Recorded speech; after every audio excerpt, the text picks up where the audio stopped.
2013 میں Pakistan almost default ہو گیا تھا، جیسے ابھی صورتحال، وہاں سے نکال کے کس جگہ پہ گئے، G18 کی باتیں ہونے لگی، لیکن بس جی پرناموں میں سے کامہ نکال کے آ گئے سامنے۔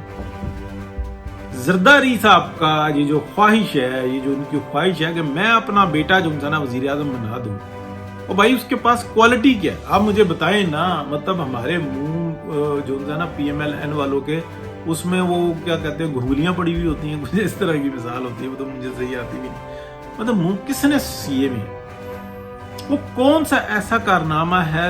بلاول کا جس کو یہ کہا جائے کہ ایکسیلنٹ ورک ہے، ماں سوائے ڈرامہ بازی کے؟ آپ مجھے بتائیں اس ڈرامہ بازی میں اسد عمر کو کیا کہا جاتا تھا کہ یہ PTI کا برین ہے، ایسا ہی ہے نا، یہ لفظ بولے جاتے تھے کہ یہ دماغ ہے PTI کا، اور وہ خود دعوے کرتا تھا، اور جب وہ بیٹھا سیٹ کے اوپر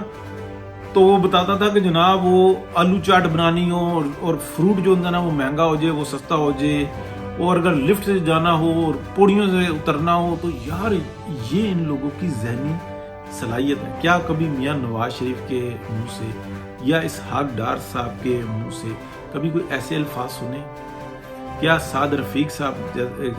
کے منہ سے، کیا چلیں خرم دستگیر صاحب جیسے ہاک ہیں، بہت زبردست ہے، کیا انہوں نے کبھی ایسے معمولی الفاظ بولے ہیں؟ معمولی نہیں ہوتے، لیکن مطلب جس آپ مقام پہ بیٹھے ہوتے ہیں وہاں پہ۔ ابھی وہ شہباز شریف صاحب جب 2013 کا الیکشن کا رزلٹ آیا تھا تو آپ دیکھیں میاں نواز شریف کی سپیچ، وننگ سپیچ، اور اس سے پہلے شہباز شریف صاحب کی تھی کہ سائیکل وک گئی اور ٹائر وک گیا اور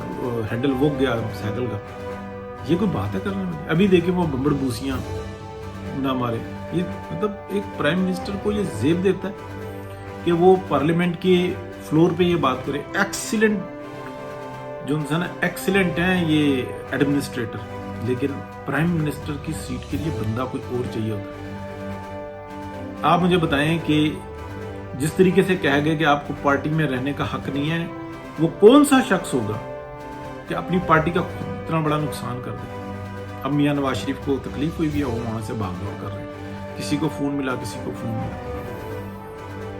ٹھیک ہے، اور شاید کا کانا باسی صاحب مل کے آئے ہیں کہ اندر خانے جو باتیں ہوئی ہوں گی وہ ہمیں آپ کو پتہ لگیں گی، اندازہ تو ہے ہمیں کہ کیا باتیں ہوئی ہوں۔ یہ پارٹی کس کی ہے؟ عوام کی پارٹی ہے، لیکن کون سربراہی کر رہا ہے، کس کی چلتی ہے؟ کہنے کا مطلب یہ ہے یہ شہباز شریف صاحب کا کولیشن گورنمنٹ کے جو ہیڈ بنے ہوئے ہیں ان کا فرض ہے کہ وہ ذرا سے نا ایک ڈیٹیل لکھ کے نا، ایک پرچہ لکھ کے، وائٹ پرچہ لکھ کے نا کہ بلاول صاحب آپ اتنے ٹائم کے اندر آپ نے FATF کو کیسے قابو کیا، IMF کو کیسے قابو کیا، دنیا کے اندر سے پاکستان میں سرمایہ کاری لانے کے لیے کیا کیا، آپ نے دہشت گردی سے نمٹنے کے لیے کتنی کانفرنسز کی، آپ نے کیا کیا، کشمیر کا مسئلہ یہ کٹا کھول کے چلے گئے، آپ نے اس کے لیے کتنی میٹنگز کی، کہاں کہاں پہ بھاگ دوڑ کی، کچھ سوال کریں تاکہ یہ کارنر ہو۔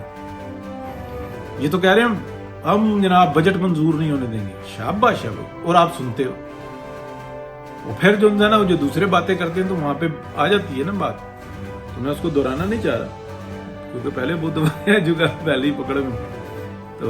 یہ ہے جی ساری صورتحال، ڈر 2-3 ہی ہے، یہ بات آپ بالکل ذہن میں رکھیں۔ میاں نواز شریف واپس آ گئے، اور اس دفعہ جو ہے نا اللہ پاک کا بڑا کرم ہے، مطلب آزمائی جائیں گی تو پھر پتہ لگے گا۔ مریم نواز شریف سے پوری دنیا کی اسٹیبلشمنٹ جو ہے نا اس وقت خوف زدہ ہے، دو ٹوک بات کرتی ہے، اسٹریٹ بات کرتی ہے، اور ہاتھ میں جوتی لے کے بات کرتی ہے، اور عوام کے، متوسط طبقے کے اور جو محروم طبقہ ہے اس کے حق میں بات کرتی ہے، لیکن طاقتور کے لیے نا ہاتھ میں جوتی لے کے بات کرتی ہے۔ عمران خان کو جو ہے نا کارنر کیا تو وہ مریم نواز نے کیا، کون قابو آ رہا؟ آپ مجھے بتائیں نا، جو نیب پہ جس طریقے سے وہ گئی تھی، میاں نواز شریف کا بالکل صحیح ہے کہ مرضی سے اور سب کچھ ہوتا تھا، لیکن بات جو ہے نا جو کرنے کا انداز ہے، پھر آپ یہ دیکھیں بیلنس میں عمران خان کی طرح نہیں روز ولاگ کیے جا رہے ہیں جناب، بیٹھے ہوئے ایک چرلی مارتے ہیں، دوسری چرلی مارتے ہیں۔ ان کے پچھلے 10 دن کے آپ ولاگ اکٹھے کریں آپ اور عقل سے کام لے کے نا، تو دیکھیں کہ کتنا کنٹراڈکشن ہے۔ مریم نواز لگی ہوئی ہے، اس کو ایک ذمہ داری دی ہوئی ہے پارٹی کو سنبھالنے کی، یعنی کہ 3 حصوں میں کام ہو رہا ہے نا، ایک معیشت کا جس کی سربراہی ڈار صاحب کر رہے ہیں، ایک حکومت کا جس کی سربراہی میاں شہباز شریف صاحب کر رہے ہیں، تیسری پی ایم ایل این کی پالیٹکس ہے جس کو اس ٹائم میں ہیڈ کر رہی ہیں مریم نواز شریف، ہر جگہ پہ جا رہی ہیں جلسے جلوس۔ اگر اس وقت میں آپ کو بالکل واضح بتاؤں، جیسے ہی یہ حکومت کا معاملہ جو نا کلوز ہوتا ہے یا کچھ دنوں میں یہ سارے معاملات، یعنی کہ سب سے بڑی جو ذمہ داری ہے نا وہ یہ بن جاتی ہے کہ اپنا ڈیفینڈ کریں، اپنے آپ کو نا ڈیفینڈ کریں، اپنی جو ہے نا اپنا دفاع کریں، لیکن دفاع کے لیے جو ہے نا آپ کو اٹیک کرنا ہوگا، وہ کہاں پہ اٹیک کرنا ہوگا وہ ہم آگے پھر بات کریں۔ یعنی کہ بیسٹ دفاع یہ ہوتا ہے کہ آپ دوسرے پہ اٹیک کریں، اور اس کی اسٹریٹجی کیا ہوتی ہے پالیٹکس میں، ماضی میں بہت دفعہ ہے لیکن اگلے اس میں بتائیں گے، بہت لمبی بات ہے۔ اللہ حافظ۔